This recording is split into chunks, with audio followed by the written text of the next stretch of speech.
restore every heart that is broken.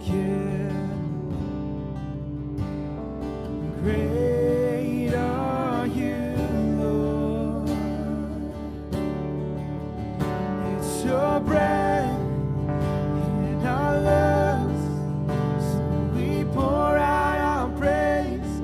Pour out our praise. It's your breath in our lungs, so we pour out our praise to you only.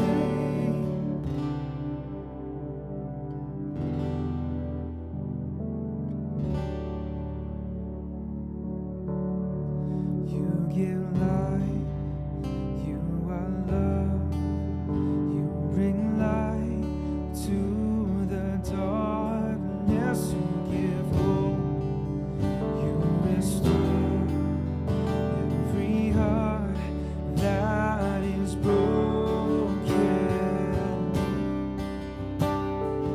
Great are you, Lord.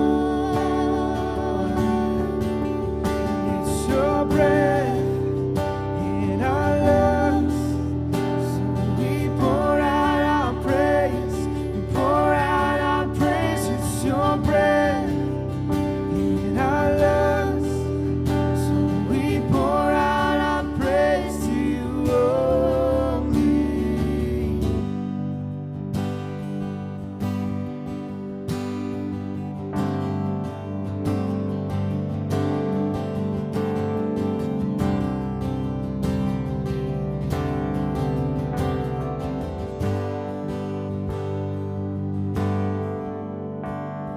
And all the earth will shout your praise. Our hearts will cry, these bones will sing. Great are you, Lord.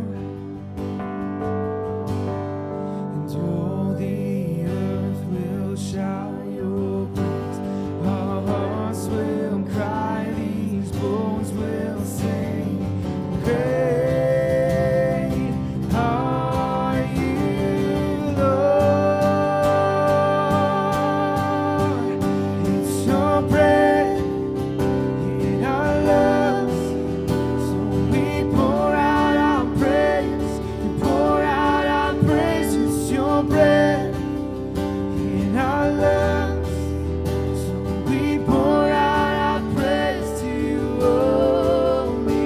It's your breath in our lungs, so we pour out our praise. We pour out our praise. It's your breath in our lungs, so we pour out our praise to you only.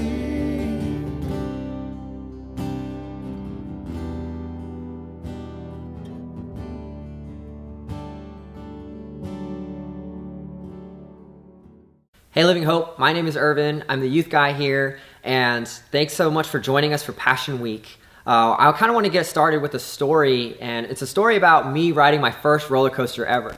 See, I hate heights, and the reason why I hate heights, the reason why I hate roller coasters is because my first experience on a roller coaster was just terrible. I was scared, I basically peed myself as a kid, and so since then, I stay away from all amusement parks. And so all my kids, my youth leaders, college students, whatever, they all make fun of me for it because I'm the bag holder, and I am perfectly okay with that, because why would I leave the ground when I know the ground is safe? But a few years ago, a good friend of mine, his name is Danny, he bait and switched me. Like he got me to go on a roller coaster at Six Flags, and I still hate him for it to this day. And the way that he did it was, he told me, he's like, Irv, it's gonna be fine. Don't worry, you'll actually like it. Like, you're 25 now and you're a big boy, so don't worry. Come on it. Like, I'll sit in the seat next to you and we'll have a good time. So he sits in the seat next to me, and as we're going, he's just laughing at me the whole time as I'm screaming, and I'll never forget it. But the reason why he got me to go on a roller coaster, even though I knew that I would hate it, was because he met me personally.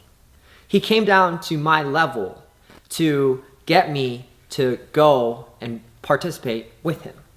And you see, that's what Jesus did on his last night, like all the doubts that his disciples had that or would have in the future, Jesus met them personally. He met them personally to say in John 13:19 that I am telling you now before it happens, so that when it does happen to you, you will know that I am who I am. And what he means by that is, he's saying, hey, a bunch of things are about to come. A lot of hardship for you is about to come. See, everything that we have been through together for the past 3 years, you're gonna start facing a lot of hardships and trials because I'm gonna disappear. I'm gonna go away. I'm gonna die. And then you're gonna feel alone, and you're gonna question everything that we have been through together. You're gonna question whether I am who I say I am, whether I am the King of Kings, the Lord of Lords, the Messiah, Emmanuel. You're gonna question those things. And so I'm telling you now, before it happens, so that when it does happen, you'll know that I am who I am. You see, when he says this, he's saying it at the Last Supper. He's saying it in a small, intimate setting. No, large crowds are around. There's no sermons getting preached. There's no miracles and healings happening. It's just a conversation between Jesus and his 12 disciples. It's an intimate setting. It's a personal setting. And so Jesus uses that setting to meet his disciples because he wants trying to prepare them for the doubts that are about to come.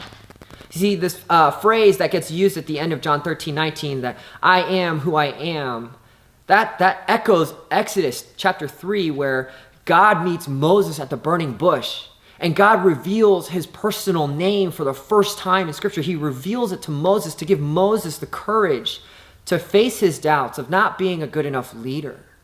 See, in that moment where God meets Moses at the burning bush, it's a personal moment. It's an intimate moment. No distractions. God and Moses. And just like at the Last Supper, it's Jesus and his disciples. And so, Living Hope, what I want you to know from John 13:19, and what I want you to think about for this Passion Week is that God meets us in our doubts personally to show us that he is trustworthy. God meets us in our doubts personally to show us that he is trustworthy. So if you're struggling in your faith, if you're struggling in your marriage or your finances or a friend, or maybe something happened in your life that really makes you question God's goodness and who he is, let me encourage you to be reminded that God meets you personally in your doubts to show you that he is trustworthy. And so for this Passion Week, as we lead up to Easter Sunday, would you engage God personally? Would you be reminded of how much he loves you and how much he wants you to know that he is trustworthy? And so would you join us this Sunday on Easter to remember that Jesus is here, that Jesus met us personally, and he lived for us personally, so that we can know that he's trustworthy. Thank you.